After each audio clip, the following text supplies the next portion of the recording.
Jose Young Show, the MMAfighting.com, just a few hours away from UFC 241 on Saturday night. Now, standing next to me is Kacper and Denis of Submission Radio.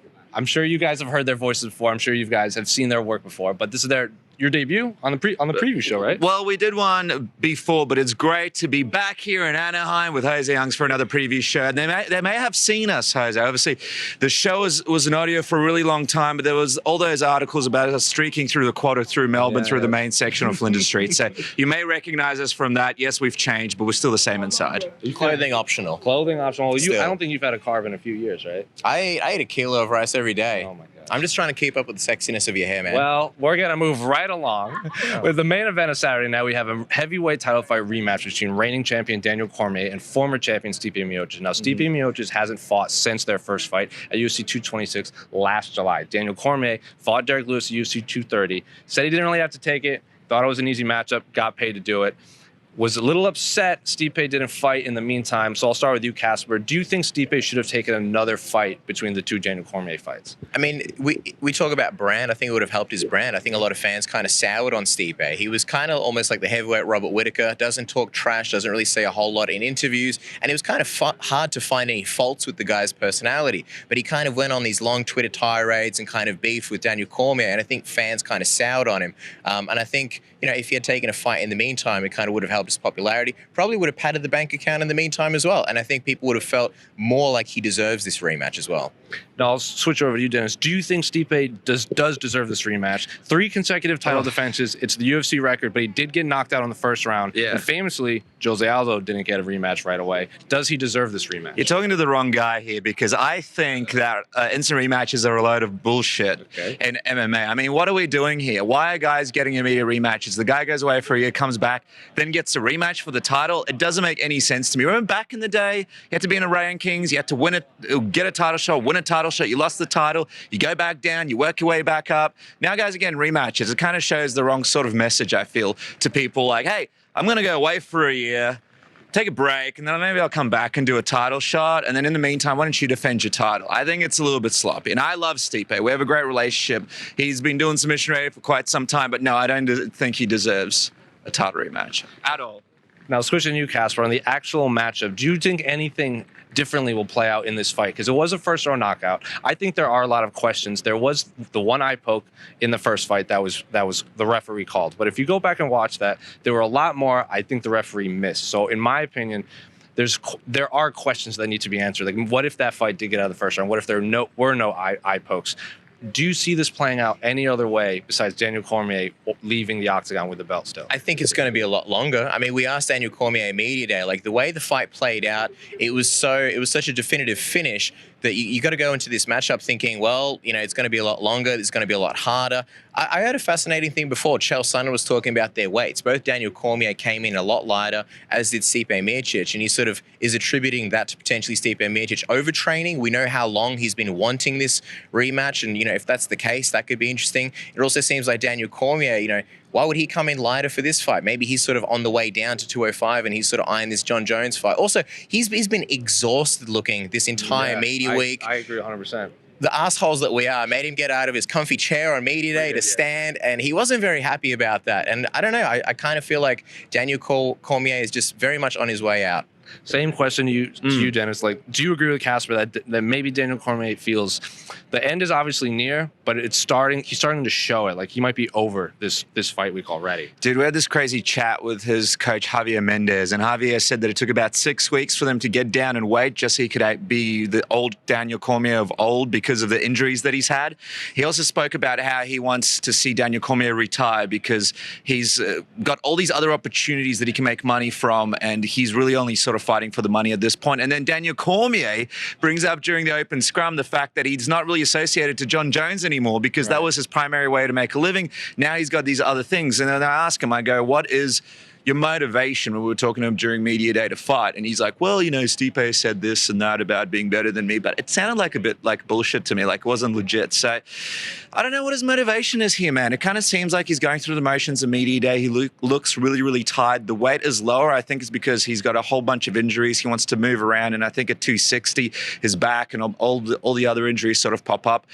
This is going to be a very interesting fight. I think it could look completely different. I would not write off Stipe at all. I think there's a good chance he wins this weekend, and we unfortunately see Daniel Cormier retire in Anaheim. So, prediction. Is it and still or and new after Saturday night? I'm going to say and new. I'm going to say Stipe Miocic. I'm going to say decision. Really?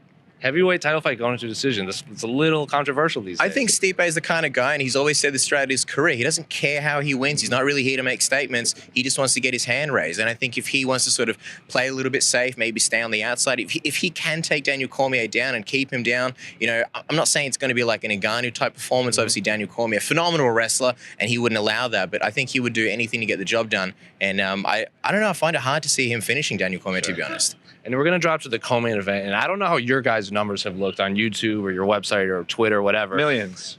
The co-main event between Anthony Pettis and Nate Diaz. My mom watches all the time. Your mom watches. Yeah. Your mom watches a million times. She's gonna watch this right now. Hi, Mom. Hi, Mom. Yeah. Well, Nate Diaz versus Anthony Pettis. These numbers have dwarfed any other fight pretty much this summer, outside of maybe the John Jones fight or the Jorge Masvidal fallout. Yeah. Nate Diaz hasn't fought since his second fight against Conor McGregor. That was 3 years ago. Anthony Pettis, former lightweight champion, has fought at featherweight, came up to welterweight. This is his third weight class. Knocked out Wonder Boy's last fight. What are you expecting in this fight? What Nate are we going to see? Because, again, he hasn't fought in 3 years, and he's still coming off a loss. Like, that fight was great. He still lost. What Nate Diaz are you expecting on Saturday night? I think we're going to see a great Nate Diaz on the weekend. He looks like he's been doing some hard sparring. You can see his face is all marked up. He's in a great mood. He's happy to be back. But I think the bigger thing is I think we're going to see an even better Anthony Pettis on the weekend. The guy has looked absolutely relaxed. He's joking around. There's also this thing that happened that I think is a real detriment to him. This beef thing between him and Nate Diaz, it's been squashed. Yeah. Nate was complimentary of him. Pettis was like, well, I guess it wasn't as bad as I thought. So when they get into that octagon, it's going to be pure competition. That's an advantage for Pettis. If he keeps to his strategy, uses his kicks, stays on the outside, picks Nate Diaz apart, he wins this fight. For me, the only way Nate Diaz wins this is if he turns this into, a war, uses his trash talk, lures him into that pocket, starts, getting Anthony to want to sort of, show everybody he's a man and can take the punches. And I don't know if that's going to happen, man. And I think things are leaning towards Anthony Pettis in that regard. Now, Kacper, I want to ask you about the actual stylistic matchup in this. It's 3 rounds. I do think a 5-round fight would favor Nate Diaz. Historically, he drags people into the deep waters and drowns them. Now, Nate Diaz is a pressure fighter. Anthony Pettis historically doesn't do that great against pressure fighters. But on the flip side, Nate Diaz doesn't do that great against people who throw a lot of kicks. Yeah. Anthony Pettis throws some of the best kicks we've ever seen in the UFC. So this is basically each of their strengths are the other one's weaknesses. What are you expecting in the actual fight when they finally do enter the octagon?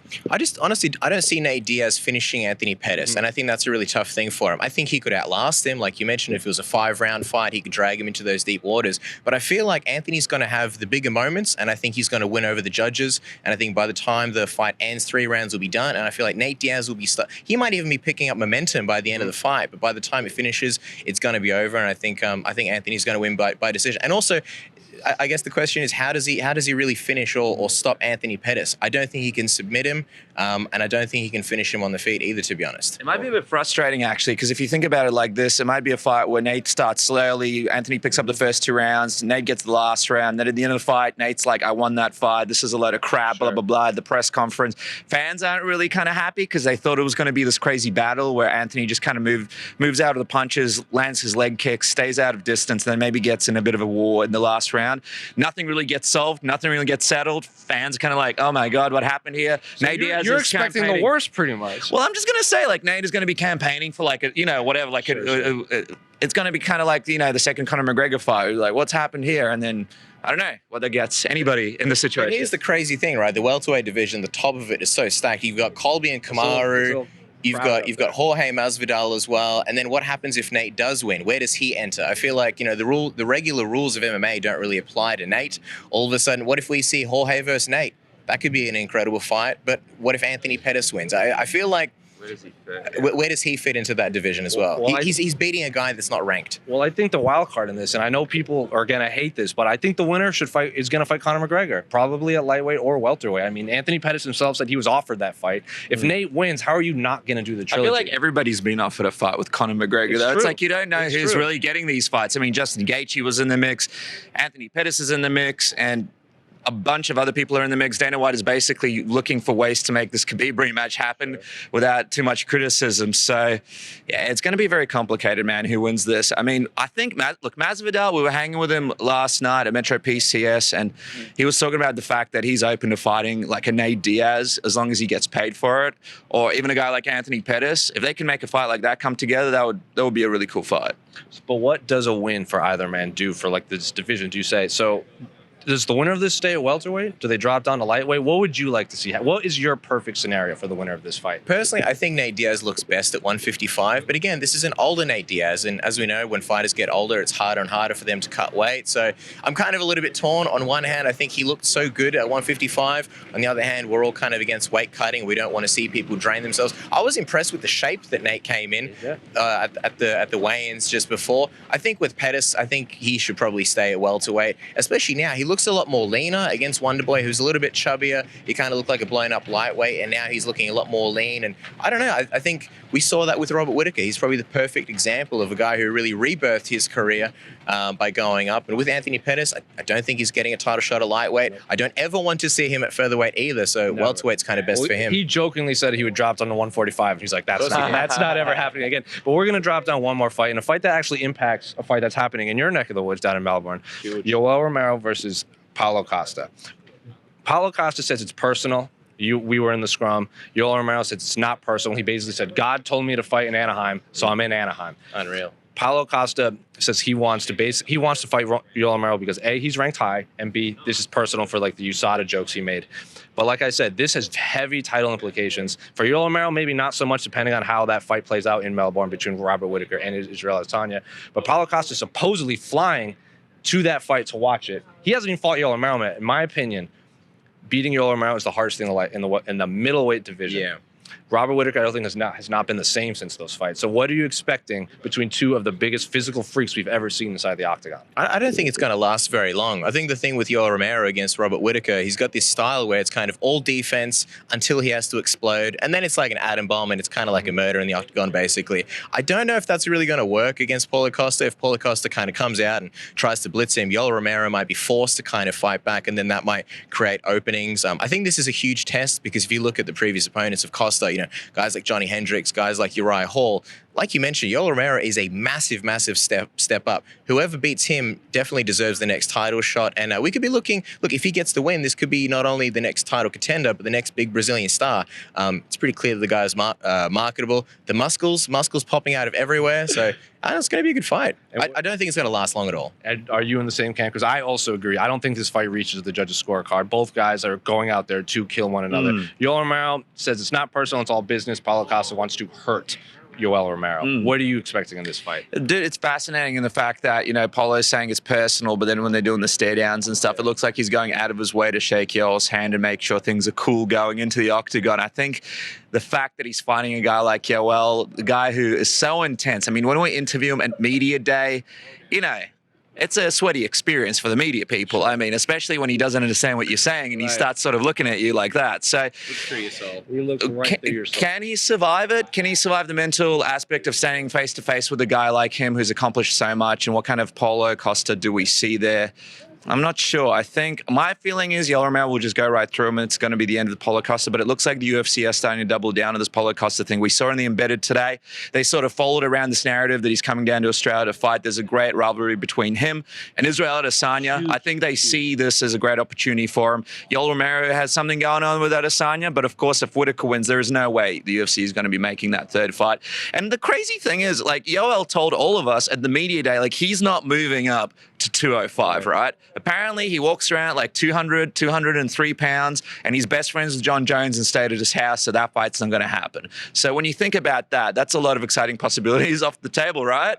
Especially the fact that this could be sort of nearing the end of his career. So I think what's going to happen is possibly Yoel Romero wins, and then it goes on to Australia. Robert Whittaker wins, and then Yoel Romero has to take a backseat, and who knows what's going to happen in between then. He might get his $27 million, buy a mansion downtown, and we'll never see him again. champion. Just quickly, I feel like Yoel Romero is trying to send a statement today because he really needs this next title shot. You know, if he can get it, he's already lost the champ twice. Weighing in for a guy who missed weight, half a pound under while wearing shorts. And the commission were like, you need to take the shorts off. I don't know whether he pretended not to understand them or what. He walked in there. That's a big statement for a guy to weigh in that light, for it to not be even a title fight. And you guys have interviewed Robert Whittaker probably more than anyone else. He was the first ever interview we ever had when we first started. In video. When he was on welterweight. We've gone to local shows with him. We've spent time in the hotel rooms with him before anybody really knew who he was. His striking coach from the Ultimate Fighter is my striking coach back in Melbourne. He thinks he helped teach Robert Whittaker a head kick. Sure.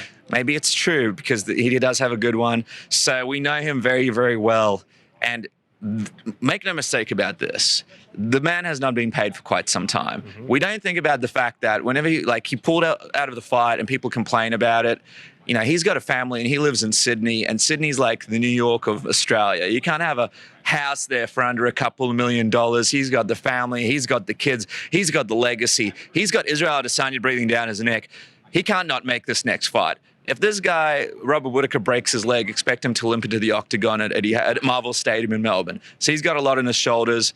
Is going to be a very, very interesting, I suppose, situation in Melbourne if he can beat Israel Adesanya and then move on to sort of start defending his title more regularly and start taking on these guys like the Paulo Costas, not the Yoel Romeros, but I suppose some other contenders in the division. It's going to be very interesting. You know, it's funny. It's kind of a double-sided, two sides of the same coin in the sense that on one hand, Robert Whittaker, kind of a national treasure. You know, a lot of Aussies love him, bit of a draw down there. And if anyone's going to draw the people to buy those tickets, it's him. But at the same time, it's a bit of a deterrent because I'm hearing a lot of people who are like, it's a great fight. I really want to go down there. But given Whittaker's history, they're a little bit nervous and hesitant to buy those tickets, 100%. Especially if you're flying all the way from Sydney. You know, you got to book flights, accommodation, all sorts of things. So I don't know about this sellout crowd, I'll be honest. So one last thing on this fight. The winner of this, should they cut the weight like we saw Alexander Volkanovski do at UFC 240? Should they be on standby in case this does happen? Because two Australia cards that Robert Whittaker's pulled out against two high-level opponents, and the UFC owes them an undisputed title fight. Like Israel Adesanya won, beat Anderson Silva, that was a title fight. Should the winner of this be on standby, pretty much? I would love to see Ally Quinta versus Dan Hooker main event in front of like 60-something thousand people. That'd be pretty awesome. Imagine Ally Quinta getting on the mic afterwards or beforehand. But I think that's a smart thing. Look, worst case scenario, if the fighters don't make the fight, or let's say it all goes off without a hitch, Rob versus Israel, and you've got Paulo or Yoel there, at least they get paid. I'm sure they wouldn't be opposed to it, as hard and arduous as the weight cut would be. And I know the UFC historically is like, they've looked after guys like that. Like Kamaru Usman cut weight just in case he needed to step in for Darren Till and Tyron Woodley, and then he offered to fight on that January card, and he got a title fight. So that could be very beneficial for whoever stands by. The only thing, and I don't know if it's really a ploy to sort of, you know, get more money, but Rob has been pretty honest about it, and I agree with him. It's kind of it's good for fighters to make more money. It's also kind of a stupid system. If you're Robert Whittaker and then you're training for X amount of months, he told us he's been training as soon as he got healthy for Israel Adesanya. Let's say Israel was the one who didn't make the fight, and they're like, look, you're fighting Paulo. It is unfair to any champ who makes that preparation. And I don't know if Rob would take that fight. It'd be a very crazy decision for him, saying, look, you can disappoint, 60,000 people, or you can stick to your guns and do what's right. So book a flight, man. It's going to be interesting. I personally think he would take that fight because he said the same thing to me. He goes, if Yoel Romero misses weight, I'm not fighting him. And he still fought him. Yeah. So, and I think he knows he owes Australia a title fight. I think he's going to fight whoever, regardless if he's in there. Are you in the same boat? Absolutely, man. Look, we already asked Yoel Romero. He reckons he's not going to go down to Australia. He wants to spend time with his family. How selfish. But Paulo Costa, I think he's at a point of his career where, I mean, what an incredible run. I mean, you beat a guy like Johnny Hendricks and Uriah Hall, and now you're fighting Yoel Romero with a chance to fight for a title. Of course, you're going to cut down the weight. Of course, you're going to come to Australia. You're a young guy. You're going to make the most of it. I think he'll be ready to go. He told us that he believes he can beat both men in one night. All he has to do is come down and beat one Jose. I mean, if anyone is going to say it and look like he could do it, it's probably Paulo Costa. Muscles and Brussels, man. Sure. And before we wrap it up, is there any other fight on this card that really stands out to UFC 241 we're speaking of? The Corey Sandhagen versus Rafael Sunsao one is very good. We have Hannah Cyphers on on the card who's actually been very popular on our YouTube page. You should check out that video. Any other fights that fans are kind of sleeping on right now? Well, you got Derek Brunson there, right? And this is a guy that we obviously saw really sort of take a bit of a dive, but who has he lost to? Right. The And I best actually in think the he game. beat Anderson Silva that fight. That's right. And that's what I thought as well. So now he's fighting this crazy guy in Ian who has had an interesting past and, and that's stare down. I mean, we were sitting in the back row and I took my chair and I just kind of moved it just a little bit further just in case Ian saw me and didn't like me for some reason. So that's going to be a banger. It's going to decide what's happening with Brunson's future. It's also going to decide where we can rank Ian in terms of his future run. The guy has had an incredible run himself. So that's going to be a fight people have to check out. Kacper, same question. Any other fights stand out to you? I'm enjoying Super Sadiq Youssef and sort of his continuation in the UFC. Crazy story in Adelaide. His brother passed away, and his mother was trying to hide it from him because obviously he had that fight coming up. She didn't want to kind of rattle him. So I'm curious to see how he does this weekend as well. Well, I'm Jose. That's Kacper. That's Denis. So Submission Radio, you can check out all of their great content all week over on the Submission Radio YouTube page. But for Jose, Denis, Kacper, we're out.